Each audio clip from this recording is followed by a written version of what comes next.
Hi అండి అందరికీ. నేనైతే మన తెలంగాణ స్టైల్లో సర్వపిండి చేయబోతున్నాను. మేము ఇంట్లో ఎలా చేసుకుంటామో అలా చేసి చూపిస్తాను. దానికోసం ఈ గ్లాస్తో నేను ఒక 2.5 గ్లాసు బియ్యం పిండి తీసుకున్నాను. కొంచెం జీలకర్ర, 1 స్పూన్ నువ్వులు, పల్లీల పొడి,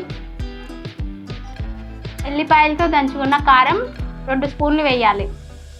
కచ్చాపచ్చగా దంచుకున్న ఆనియన్, కరివేపాకు రెబ్బలు, కొంచెం కొత్తిమీర, పసుపు, 2 స్పూన్స్ సాల్ట్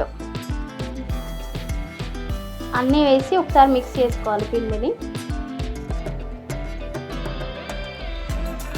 అన్నీ మిక్స్ అయ్యేటట్టు కలుపుకున్నాక వాటర్ వేసి కలుపుకోవాలి.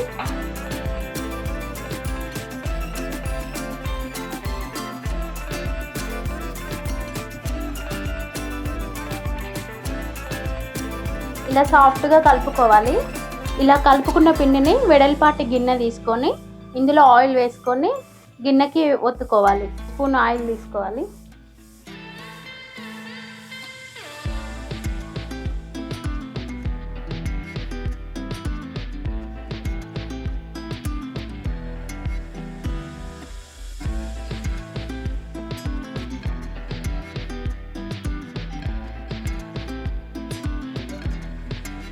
అడుగు భాగం వరకే ఒత్తుకోవాలి.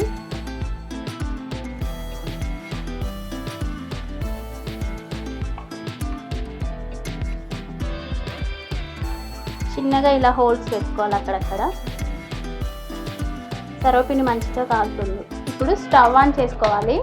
స్టవ్ ఆన్ చేసుకున్న తర్వాత సర్వపిండి మనం గిన్నెకి ఒత్తుకున్నాం కదా, అది పెట్టేసుకోవాలి. ఇప్పుడు మూత పెట్టుకొని సర్వపిండిని సిమ్లో పెట్టి కొద్దిసేపు కాలనివ్వాలి. సర్వపిండిని తిప్పేసుకున్నామండి.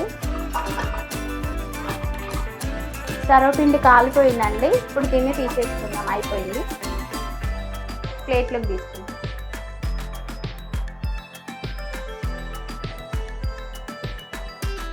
తెలంగాణ స్టైల్లోని సర్వపిండి రెడీ అయింది.